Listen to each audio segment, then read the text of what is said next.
Confirmation bias is perhaps the most important bias, the one that underlies all the mistakes we make in thinking whatsoever.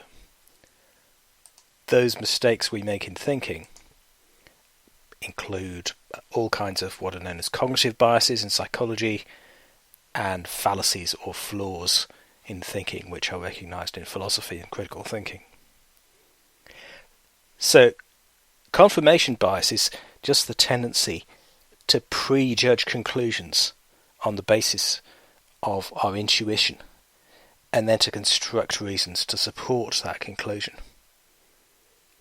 In this video, I'm going to explain how confirmation bias involves absolutizing our understanding of what's happening around us and how it interacts with three different other cognitive biases that also involve absolutizing. That is, attribute substitution, belief bias, and the belief disconfirmation paradigm. In a way, this is all there is to the mistakes we make in thinking. They're all like this, but there will be lots of others in the series which look at more detailed kinds of mistakes we make in thinking built on this basic mistake. So to start with, we have the positive feedback loop by which confirmation bias works. So we start off with an idea of what we think we know. Let's call it a theory. We put that theory into practice. We live as though it's the case, or we act as though it's the case.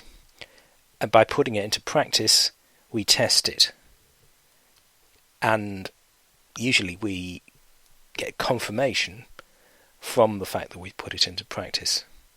So we constantly get re-affirmation of the theory that we believe to be the case. Sounds okay, you'd think. But the problem is that people are constantly looking to confirm their hypotheses, confirm the ideas they have of what's happening, rather than falsifying them. That means they don't actually find out when their theory's wrong. This has been confirmed by psychologists investigating people's tendencies to falsify or confirm the things that they believe. So, when asked to identify the rules behind number sequences, for example, people overwhelmingly sought to confirm their beliefs about those rules rather than seeking to falsify them. Similarly, similar results have been found when people chose environments in which they could confirm or disconfirm scientific hypotheses. They overwhelmingly chose to confirm them. So we tend to think automatically in terms of confirmation rather than looking out for ways to disconfirm or falsify what we believe.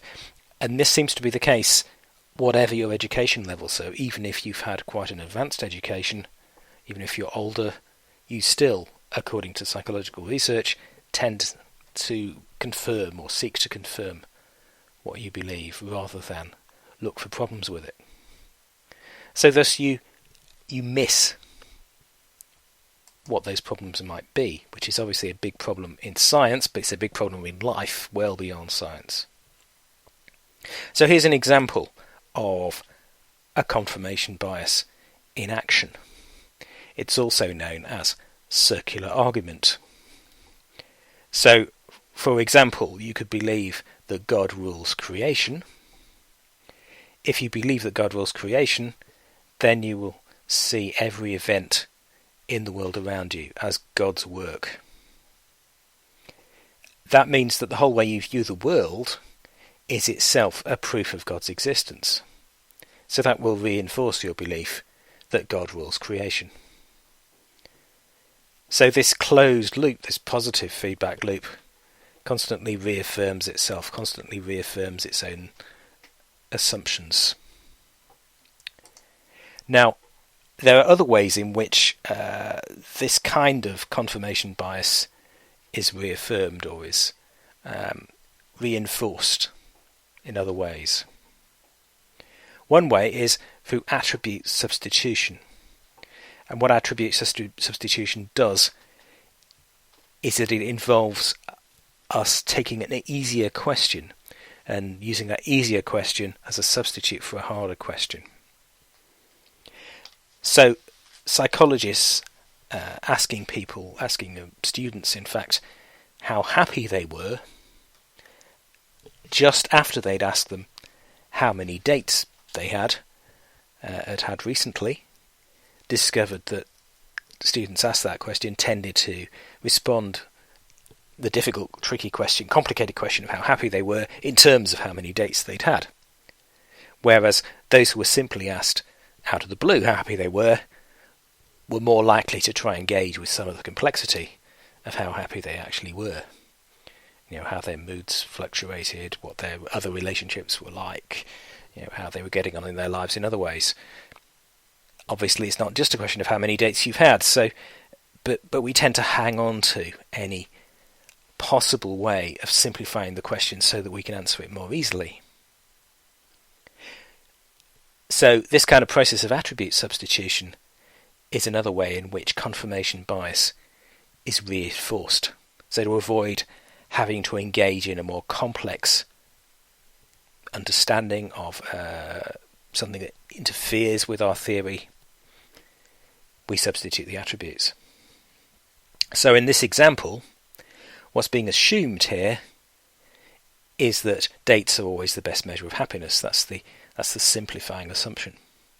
There's also there you'll see a little infinity symbol. That represents the absolutization that's going on here, that dates are always the best measure of happiness. So that's an illustration of what I call the absolutization thesis, which I'm putting forward in these videos. That is, that the mistakes we make in thinking are due to absolutization, or can be understood in terms of absolutization. Another way in which confirmation bias is constantly reinforced is through belief bias. Now, belief bias again has a way of fending off any possible challenge to the positive feedback loop, and it does this through sham reasoning. So with real reasoning, you have certain assumptions at certain starting points, and you work out what else must be the case, what else must be true if your starting points or assumptions are true. But with sham reasoning, you start off with a conclusion, something you want to prove, and you work out ways in which that must be the case. So you work out fake reasons to support that, which depend on the conclusion rather than the conclusion depending on the reasons. So let's take the example of some reasoning about crime. Let's say somebody reasoned, we should reduce crime. And they were thinking about rehabilitation of offenders, and they recognised the evidence that rehabilitation of offenders reduces crime. So the conclusion they might draw might be prisoners should be encouraged to develop as individuals because that increases their rehabilitation, so hence crime will be reduced. But supposing, as is often the case, somebody has an ideological blockage, they have a respect in which they're not going to accept that conclusion. So let's think the conscious, or more likely unconscious, process here represented by the thought bubbles. Whoops, but that means they may not be suffering. Maybe an assumption here that offenders must suffer in order to produce a good result. Prisoners need to suffer, that's the conclusion I need. So let's start that one again. New piece of reasoning. We should reduce crime, okay? Making prisoners suffer ought to reduce crime. So we should make prisoners suffer. That's the conclusion we wanted to reach. So the sham reasoning here is substituted for the uncomfortable reasoning, which might take you out of the positive feedback loop that you might otherwise be going round. So belief bias again is another way of reinforcing confirmation bias. Then a third example of a mechanism which reinforces the confirmation bias is known as the belief disconfirmation paradigm. This means basically the repression of what's known as cognitive dissonance. So if we have one belief that we hold onto fastly, but something else comes up or is in danger of coming up which challenges that belief, then we find ways of repressing it, of not including it in our thoughts. So we keep that positive feedback loop going round and round. So let's take the example of somebody who believes that everything in the world is good. But then something happens to challenge that, or apparently challenge that. But my wife is dying of cancer. Now, on the face of it, that seems pretty bad. We're going to experience it as bad. We're going to experience it as being about suffering. It's going to have a negative impact on our lives. But it's reasoned, my wife dying of cancer must be good, however bad it may seem. So we then go into intellectual contortions to continue to support the belief that it must be good. And that must, again, is the absolutizing in this way of reasoning. We impose an absolute view which represses the alternatives. So if you put those 4 types of cognitive bias together, you can end up with a whole cycle of absolutizing cognitive errors.